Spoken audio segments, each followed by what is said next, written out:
大家好，我 G 度啊。OK， 今日咧我哋就講下OPMI 剩翻落嚟嗰兩個技巧啦。嗰個就係investigation 調查同埋對比啦。就係 matching。OK，so normally 呢兩個技巧咧就係通常用喺我哋嘅思考嗰方面。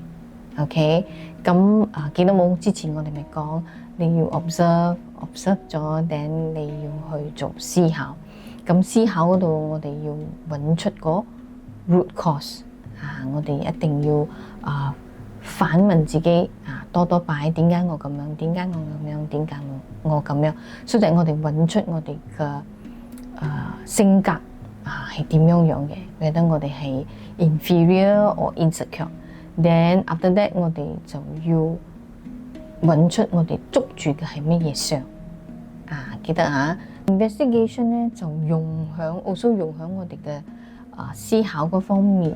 in 乜嘢 situation 咧？喺咩情形之下咧？就係when我哋修行嘅時候咧，我哋好多時咧都唔清楚究竟係我嘅問題我係對方嘅問題。For example 就或者係我小氣我係佢真係好 rude 好冇禮貌。唔係我小氣或者係我計較唔係真係佢好貪心。OK，so 或者係我過於太過 responsible， 係佢根本係冇責任，唔負責任。OK， 或者係我太過愛完美係佢根本冇要求。呢啲咁樣嘅 comparison， 係我太過 judgmental， 太過多判斷。OK， 係佢太過 simple-minded， 咩都唔判斷，咩都唔 judge， 太過簡單，太過 simple。咁樣嘅情形之下咧，我哋都可以用 investigation or matching， 嗰個調查或對比自己係咪有問題？係咪自己過分，或者係對方有問題，或對方過分？我哋要分析清楚。冇下下出咗事，就係人哋唔啱。人哋整到我哋嬲，又係人哋唔啱，咩都係人哋唔啱。唔得，我哋要修行咧，一定要揾出係咪自己嘅問題先，或者係人哋嘅問題。又唔可以成日怪自己喎。因為你成日怪自己，又對自己唔公平人哋一嬲親就係自己唔啱，一定要揾出嗰個中間線、中間界。就係佛成日講嘅中道。我哋用呢個 investigation 同埋 matching 咧，可以避免我哋唔會跌落嗰兩個極端。或者係我係太小氣啦，或者係我太過 rude 啦，冇禮貌啦。我哋唔會跌落呢兩邊，我哋拉翻中間。對人又好，對事又好，我哋愛揾翻個中間界，so that我哋收得啱。Alright，so OK。咁接落嚟咧，我呢度有幾個 example， 俾大家參考下。喺咩情形之下，我哋用呢兩個技巧去揾出嗰個中間線。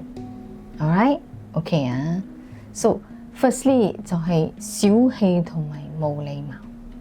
OK， 我記得有一次咧，我同朋友去食飯，一班4-5個人出去食飯啦，咁就傾偈啦，講話啦，咁so 其中有一個朋友咧，佢有一個好唔好嘅習慣咧，就係成日咧就插嘴嘅。人哋未講晒咧，佢又要插嘴喎。插嘴咗咧就講佢自己嗰啲嘢啦。And then sometimes 佢又會 repeat。人哋愛講咧，佢又插嘴喎。So 整到有時好唔耐煩嘅先。So 有一次我記得我係唔爽咗啦，頂我就好語氣大聲咗啦，頂我講，人哋未講晒，你唔好插嘴啦，等人哋講晒先啦，咁樣啦。咁佢都打個突啦，咁佢就話，大家傾偈啫嘛，使唔使咁啊？你講咁樣。So after that 之後咧，佢就冇咩講嘢咗，咁覺得嗰個 situation 咧有啲尷尬啦，有啲好似唔妥咗咁啦，大家都唔爽咗啦。So 咁樣嘅情形之下咧，我哋可以攞 investigation 啦，呢個 skill 啦to check 究竟係咪我自己小氣咗咧，或者佢真係得人嬲嘅咧，整到人哋好掹整嘅咧，整到人哋唔中意咧咁我就做一個咁嘅 investigation 啦，with 我嗰日一齊食飯嘅朋友。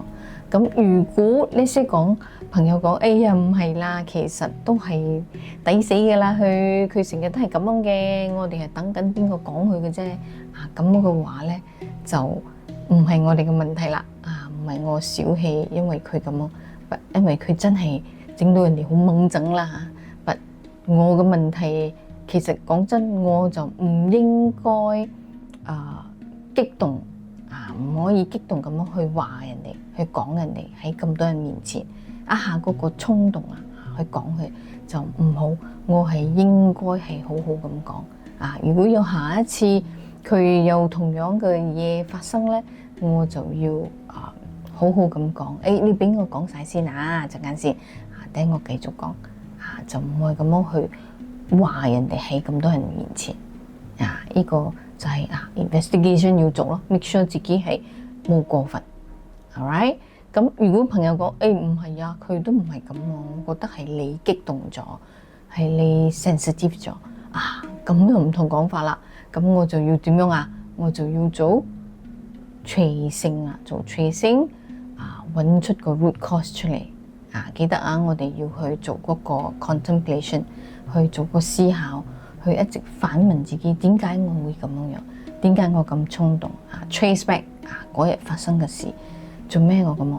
係咪我好愛人哋嘅 attention， 所以我好唔中意去搶咗我嘅 attention 咁樣嘅嘢係咪真係 because of attention 咧？我不嬲嚟，我係唔中意佢咧我唔中意佢啲乜嘢咧我唔中意啲咩係咩性格咧？咩性格係因為我捉住咩相咧？我好啲好多工可以做，好多功課可以做。Alright，the second example 就係計較，係我計較我係佢貪心，唔係我計較。所以我一個朋友咧，佢其實係事頭婆嚟嘅，咁佢發覺咧，佢嘅員工咧有一個好奇怪嘅動作咧，就係咧。每一次一嚟到 office 咧，第一樣嘢佢做嘅咧就係 charge 電話啦。所以佢就覺得，哎呀，點解一嚟到 office charge 電話嘅？咩心態咧？咁佢就同我講啦呢件事。咁佢就話：有咩理由？你而家係喺屋企 charge 咗嚟噶嘛？點解嚟到 office 就 charge 電話咧？你話佢係咪貪心？佢係咪小貪咧？咁佢就問我啦，咁我就講：哎呀，咪俾佢 charge 啦 ，charge 極都唔係 100%，有得幾多嚟 charge 啦？咁佢就問我啦，係咪我計較咧，或者係佢貪心咧？亦值得去參考啦，去 investigate 啦咁嘅嘢。咁我講，如果呢個worker，你識講佢好 committed 去工作佢好勤力佢揾到 sales 俾公司咁冇第二啲嘢俾我睇到佢係計較或者係貪心嘅話咧，咁我覺得唔係佢嘅問題咯。所以如果你識講，我睇到呢個worker唔單止係charge 電話啦，跟住去或者係偷 stationery 偷 A4 paper 有我有睇到員工係有咁貪埋嗰啲細細嘅嘢咧咁就唔係我計較啦我覺得佢有問題做埋呢啲咁樣嘅小動作有啲攞 pantry 嘅嘢攞翻屋企偷 laptop 都有㗎所以咁樣咧，如果係咁樣情況，唔係我計較你攞公司嘢係偷嘢，唔係淨係貪right？So 一定要阻止啦，一定要去講啦，好好咁講，閂埋門講，或者係牽下咁講，俾佢多少牽下，提醒下佢唔應該咁做，whatever way 啦，我哋唔可以帶住好多情緒啦，好多 anger 嘅情緒唔得，好好講。咁如果你識講係我計較，要做tracing啦，做tracing，點解我一直喺度睇住佢一樣嘢咧？係咪有第二啲嘢我睇到我唔順眼咧？係咪我唔中意佢咧？揾出個 root cause，揾出個根源，點解一直問自己點解？係咪我好驚失咧？係咪我個性格係咪好 insecure 咧？人哋攞我嘢我好唔中意咧？咁樣嘅嘢，好多嘢啦，你可以去 find out，呢個就係揾 root cause。Alright， 記得用呢個investigation if 我哋唔知道我哋有冇過分，唔同嘅 situation 就唔同嘅 outcome。Alright， so 唔同嘅處理方法，so 我哋唔會怪錯於人，亦都唔會怪錯於自己。OK Alright。So the next example 就係太過有責任心，我係冇責任 at all，irresponsible or too responsible。所以我記得有一擺咧就喺 office 嘅，咁我哋又好忙啦，都忙咗4-5日啦，差唔多成個禮拜啦。咁突然間記得有一日，突然間事頭咧就交到一樣嘢落嚟，就叫我哋搞掂埋佢啦。所以我就好 stressful 啦，好猛整啦，好嬲親啦，但冇理我哋死嘅，都已經忙到咁樣啦，都要仲要加嘢落嚟，所以我就面都黑晒啦，好多壓力，好多worry 啦，但管唔切啦啲嘢。我啲第啲同事咧就冇理話知佢死就應該食飯就食飯，應該瞓覺就瞓覺，應該stay back 就 stay back， 唔應該 stay back 就返屋企。佢哋 take it very easily 啦，唔會我咁多壓力啦，嘢又唔食啦，覺又唔瞓啦，all these things。So after that 過開之後，我發覺其實係我太過有責任心啦，我係佢哋冇責任心咧，唔夠嗰個責任心咧，唔夠 committed 咧。So after that， 我就係問我朋友啦，點解你哋可以 take it so easily 啦？喺咁樣嘅 situation 之下，咁我朋友講：哎呀，我冇理㗎，你俾幾多時間我咪用幾多時間嘅嘢做俾你啦。幾多嘅時間就幾多嘅貨色。Alright， so 唔係我 irresponsible 嘛，係你哋冇 planning，always last minute， 唔關我嘅事。OK， 好唔好靚唔靚嗰樣嘢係好 subjective。OK，so 放開啲，唔係我哋嘅問題，係佢哋 no planning，that's why 整到嗰啲嘢咧就 always last minute，always 咁趕。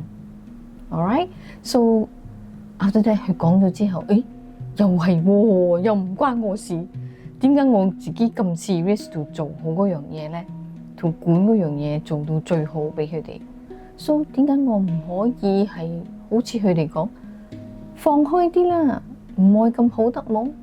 唔好啫嘛，我冇講差嘛。Right not？ 你係俾我咁多時間，我咪 produce 咁樣嘅嘢俾你啦。So after that， 知道自己有問題咯，所以一定要做 tracing and one root cause 啦。Alright， 記得一定要做嗰個 contemplation 啦，去問點解自己咁 serious， 點解自己咁 stress， 點解自己唔可以 let go， 係咪自己係太過執着愛好啦，係好短時間都愛做到好好啦，愛 perform 啦。其實唔係因為我真係責任心重啦，其實心入邊係咪愛人哋嘅 recognition 啦，愛人哋讚好啦，呢個finding root cause 係好深入㗎。你可能我一直嚟諗住我自己其實好 committed 啦，好 responsible， 其實唔係嘅。其實有另外一個企圖啊，就係可能我係愛人哋嘅 recognition嘅，所以我要做得好好。Alright，so finding root cause 好重要，真係你可以真正揾到自己真嘅原因究竟係乜嘢。Alright， so before 你做呢個 root cause， 你要做 investigation 先咯。then 你 make sure 係咪真係自己嘅問題先？真係自己問題啦 ，then 你去做嗰個 root cause。Alright，OK。So investigation 就係可以知道咯，係咪自己嘅問題啦？最緊要我哋要夠膽去問啦，去 check with other friends、other 同事或者係你自己身邊嘅屋企人最緊要夠膽去問、去查、去調查、去 get more information，then 你先可以 get 到嗰個 answer。Alright。Then 我又有啲朋友咧同我 complain 過，佢哋嘅 boss 成日咧都係 weekend 咧先 WhatsApp 佢嘢嘅，問佢嘢啦，我 inform 佢嘢啦，所以有時佢哋就覺得答又好似好唔想啦，因為佢一答咧，佢就翻去 working mode 啦，就要去開 computer 啦，去 check 啦，去計啦，先答得到佢。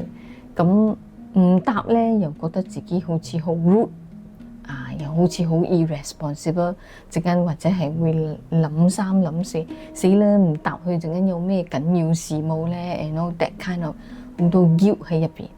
So that's why 呢樣嘢咧就要去做一個 investigation 都得㗎，去問同第啲同事究竟係要答我唔要答，自己去做呢個咁嘅investigation， 我唔會俾你 answer whether 係 yes or no，because 每一個 situation， 但凡少少嘅唔同嘅 point， 唔同嘅 situation， 有唔同嘅處理方法。